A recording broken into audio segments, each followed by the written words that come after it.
Fungua nami kitabu Isaia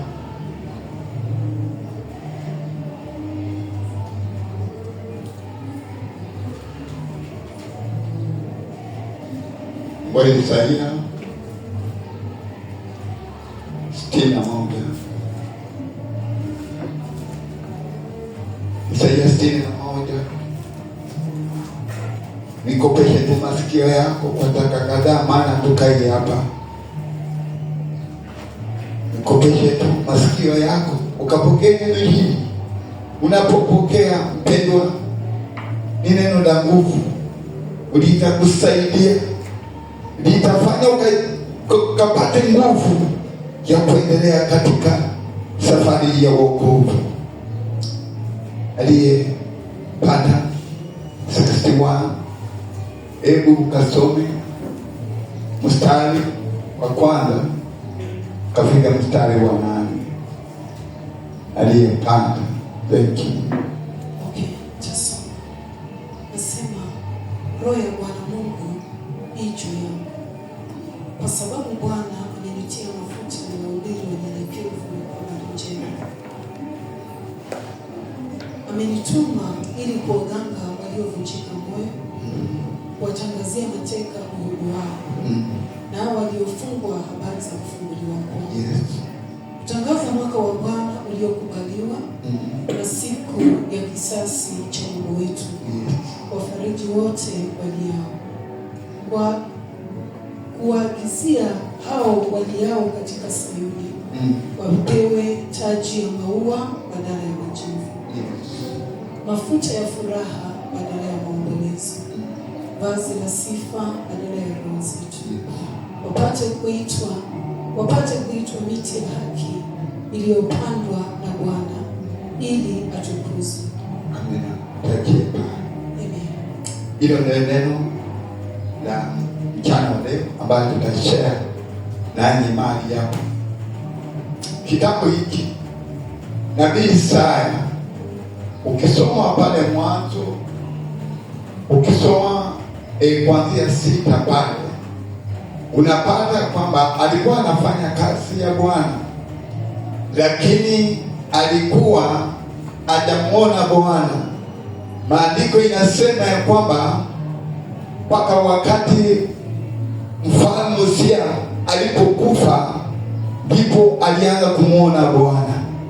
Kwa hivyo kuonyesha kwamba Isaia hata ingawa Bwana alimiita, alifanya kazi ya Mungu kwa muda.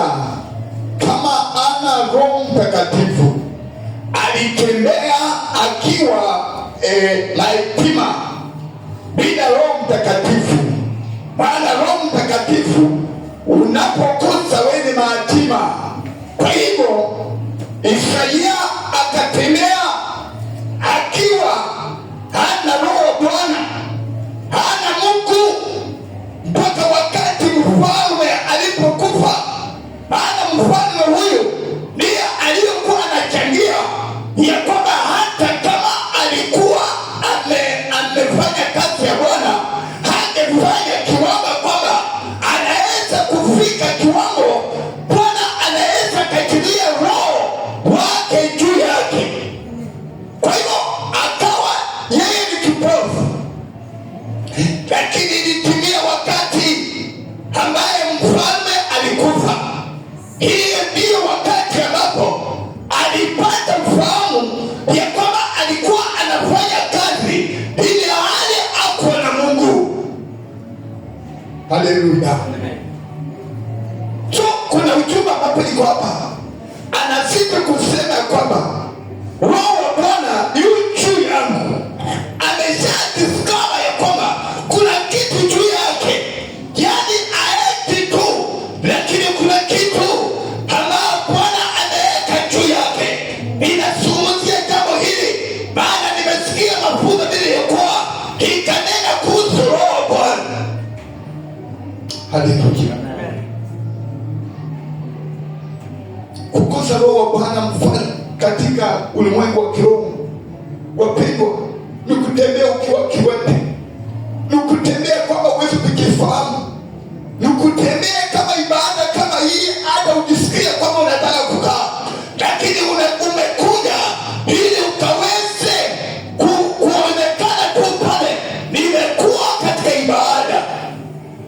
makusudi ambapo Bwana amefanya uwe mahali hapa haiwezi ikatendeka. Ni kwa ajili, ni mwili tu umeleta. Hakuna roho ambaye atakushawishi akwambia kwamba kuna kitu unaweza ukapokea katika ibada hii. Haleluya. Kwa hiyo Isaia anakuja kutambua kwamba roho wa Bwana yu juu yake, na roho wa Bwana ni juu yake imefanya ako na mafuta juu yake. Kwa hiyo without Roho Mtakatifu hata mafuta mabichi ya Bwana haiwezi kupatikana juu yako. Haleluya. Mpaka Roho Bwana akaweza kutangulia, na huyu Roho ndiye atawachilia mafuta ya Bwana juu yako. Baada ya kuachiliwa, baada ya kupokea Roho Mtakatifu, anapo mafuta juu yako, ndipo anasema ya kwamba kwa sababu Bwana amenitia mafuta kuwahubiria maskini habari njema. Alijitambua kwamba kuna watu ambapo wako maskini, sio maskini ya vitu ya kawaida, lakini ni maskini ya neno la Bwana, ya kwamba wako tu lakini wamepungukiwa katika ulimwengu wa kiroho. Kwa hiyo akapata ujasiri kuwatangazia habari njema ili wakaweze kupokea Roho Mtakatifu. Bila Roho wa Bwana na mafuta juu yako, hautakubali kutangaza habari njema. Hii itafanya kwamba mawazo yako, kunena kwako, vile nimesikia kwamba inabadilisha hata kunena. Roho Mtakatifu akawa juu yako, inabadilisha hata mawazo, inabadilisha hata mwenendo. Roho wa Bwana akiwa juu yako. Haleluya. Hapo ndio utapata ufahamu, hapo ndio utaanza kutangaza habari njema, hapo ndio utajitambua ya kwamba kila ambapo Bwana alikuumba ukatende. Hii ndio utaanza kutangaza habari popote unakayonenda. Hautakuwa na aibu tena, bali utatangaza habari hii ili mtu akaweze kupata habari njema na kuokoka. Haleluya. Maana Isaia peke yake wakati alitambua, alianza kutangaza, akaanza kuwatangazia waliofungwa mateka. Kuna mtu ambapo amefungwa mateka mahali, kuna mtu ambaye anahitaji tu neno lako ya kwamba ukaweze kumfikia, ili akaweze kuachiliwa, ya kwamba ukaweze kumtangazia, ili akatoke katika mitego mikono ya ibilisi. Ni wewe tu ambaye unastahili, lakini umelaki one thing ambaye ni Roho Mtakatifu. Haleluya. Maana wakati utapata Roho Mtakatifu kuna msukumo, hautatulia mpendwa. Kuna msukumo itakuwa ndani yako. Wakati utaona kwamba kuna mtu ako mahali anafinyika, hautanyamaza na kusema kwamba nitangoja. Utaenda mahali pale, utamwambia dada ama ndugu, kuna mtu ambaye atakusaidia hilo ambapo huko, katika minyororo ambapo huko, kuna mtu ambapo atakufungua ukatoke katika hiyo hali. Haleluya. Hautanyamaza, na hii ndio itafanya ufalme utajengeka. Hii ndio itafanya hata kanisa la Bwana litapanuka. Ni kwa ajili tumewekwa mafuta mabichi, tumewekwa Roho Mtakatifu juu yetu. Haja yetu tunajua kwamba tukutangaza habari njema kwa wale ambao wamefungwa, ili wakaweze kufunguliwa, waliotekwa mateka wakawachilie uhuru, wakaingie mahali hapa. Usione wale wako nje ambao wanatembea sahi wakiwa wamelewa, ukamdhania kwamba ni kupenda kwao. Kuna mateka shetani aliwateka na akawaingiza katika hiyo ufalme. Kutoka tu pale ni wewe tu, lakini utatenda ile wakati Roho Bwana atakuwa juu yako. Haleluya, Bwana apewe sifa. Hii ndio makusudi ambayo tuliokoka. Hii ndio ilifanya tukakuja kwa Yesu Kristo, maana ni Yesu Kristo tu ambaye atatufanya tukae vyombo vinayopendeza katika ufalme wake. Haleluya. Ni wangapi ambao umetambua kwamba wako katika vifungo, wamefungwa, hawezi ona, hata kama wanatembea wakiona lakini ni pofu, hata kama wanatembea lakini hawaoni, ni kwa ajili walifunikwa macho, hawezi wakatambua uzima ulio katika Yesu Kristo, uzima ulio katika neno wafahamu. Hata unapowaona wakitembea watasema kwamba wao wanaona, lakini katika ulimwengu wa kiroho watu hao wamefunikwa macho, hawezi wakaona, hawezi wakafika mbali wanaenda, ni kwa ajili kuna macho wamefunikwa. Haleluya.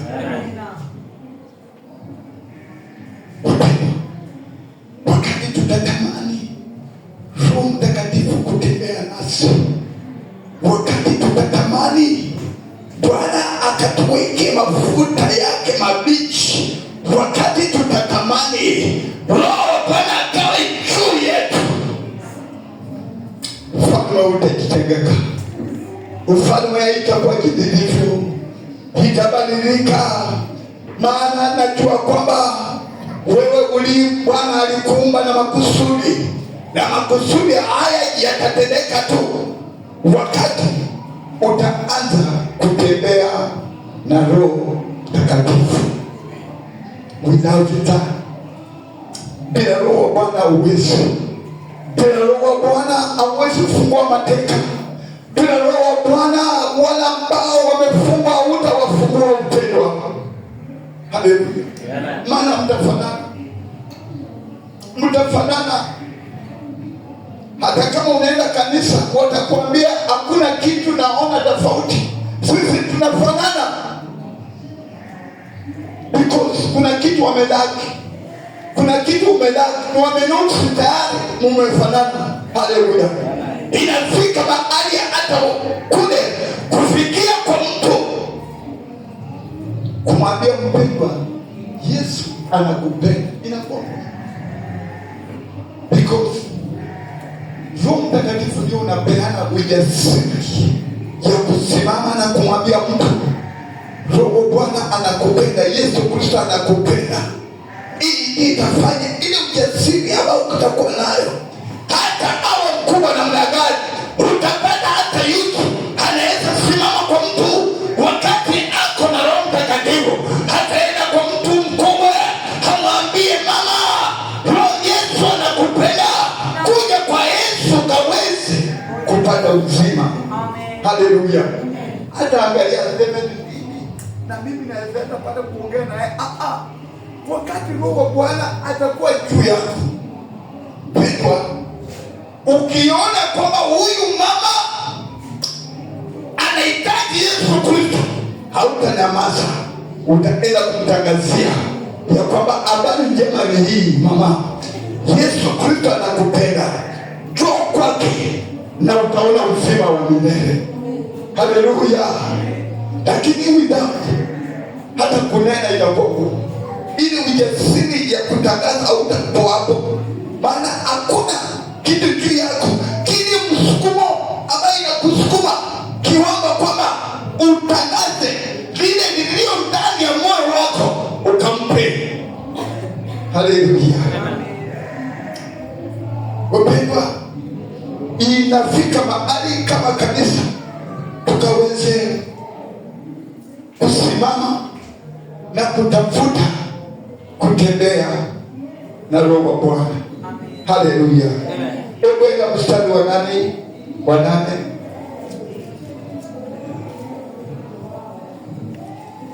Soma mstari wa 8. Maana mimi Bwana wanaochukia wivi na uovu. Nami nitawalipa malipo katika kweli. Ambia 7 mpaka 8. Nitasema badala ya aibu yenu mtapata maradufu. Yes. Na badala ya fedheha wataifurahia sehemu yao. Amen. Basi katika nchi yao watamiliki maradufu. Yes. Furaha yao itakuwa ya milele. Maana mimi Bwana naipenda hukumu ya haki. Amen. Na uchukia wivi na uovu, nami nitawalipa malipo katika ukweli. Amen. Nitaagana nao agano la milele. Amen. Bwana apewe sifa. Hii ni neno la Mungu ambayo linazungumza mpendo. Kuna kitu ambapo uko nacho, na kile kitu ambapo uko nacho ni sehemu kidogo, lakini kwa ajili Roho wa Bwana wakati itakuwa juu yako itakuwa maradufu. Haleluya. Kuna kitu itasadisha ndani yako ya kwamba ile sehemu ambapo uko nayo itakuwa double portion ile ambayo ulikuwa nayo. Maana Roho wa Bwana hawachi mtu jina lilo, anabadilisha maisha yao, anabadilisha mwenendo yao, anabadilisha msemo. Haleluya. So, wakati utapokea iwe juu yako, kuna vitu itakuwa tofauti katika utendaji, katika kale kasiri kadogo ambapo uko nayo, na unaona ukifanya lakini hauna nguvu. Maandiko inaniambia kwamba itakuwa maradufu, maana itaongezeka nguvu, itakuwa mara ya pili. Utaona ukifanya tofauti vile ulikuwa unafanya, kile ulikuwa unafanya utaongezeka. Haleluya. Ikwaje? Kuna kitu juu yako na Bwana atakuwa ameweka mafuta juu yako. Thank you. Tafakari neno hili, maana nimesema sijui mta. Najua kwamba siku ya leo kuna mambo tofauti ambayo inastahili ikaweza kufanyika mahali hapa, na sioni kama tutaenda kwa ajili ya wakati. Tuko na meeting hapa kwa hapa, kwa hivyo sitaki tuende kabisa ikaweza kumaliza muda, lakini neno hili weka katika moyoni mwako, ukaweze kutafakari, ukaweze kuangalia katika maisha yako ni nini umelaki. Huenda kwamba wewe umeokoka, lakini kuna kitu umelaki. Jinsi Isaya alitenda kazi, lakini hakuwa na Roho Mtakatifu juu yake, lakini alifanya kazi ya Bwana. Kuna uwezekano umeokoka, kuna uwezekano unafanya kazi ya Mungu, lakini kuna kitu imelaki juu yako ili ukafikie kile Bwana alikusudia. Haleluya. Hebu tusimame kwa wakati. Nataka tukatoe nafasi yako. Neno hili kanisa, Bwana anaponena kuna makusudi. Maana nimeona Bwana akirudia neno hili ya kwamba Roho Mtakatifu. Nimeona Roho akinena katika njia pana. Hili kanisa likaweza kushtuka, likaweza kutafakari, likarudi katika njia, likaanza kutafuta hizi ninaweza kupata Roho wa Bwana akaweza kuiongoza katika matendo yao. Simama tumbeleza Bwana, tufakari neno hili. Ambia Bwana ya kwamba Mfalme, hili nimekuja mahali hapa, neno lako ndio uzima, neno lako ndio liletaye uzima. Nahitaji wakati huu ya kwamba Baba yangu unikumbuke, ukaniweke Roho Mtakatifu juu yangu, ili nikaanza kuhubiri habari njema, ili nikaanza kutenda kazi yako bila kuhofia, bila kuogopa. Wakati utaweka mafuta juu yangu, sitaogopa kamwe, bali nitatenda kazi yako.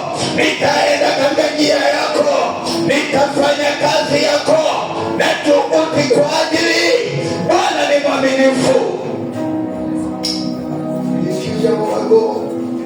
Unastahili Bwana, unastahili sifa zote Bwana, unastahili Yehova. Tunakuinua, tunakutukuza Baba. Asante Baba, mfalme wa falme, tukulinganishe na nini? Tunasema ni asante kwa katu, tunasema unastahili, tunasema ni wewe tu Bwana. Unatupenda, unanena nasi usiku na mchana, ili tukaweze kusimama, tukaweze kuenenda katika agano lako, tukaweze kuenenda katika njia yako. Oh, wewe ni Bwana, hakuna aliye kama wewe mfalme. Utukuzwe, inuliwe mfalme, kwa ajili ya neno hili, kwa ajili ya watakatifu wako. Shekioba.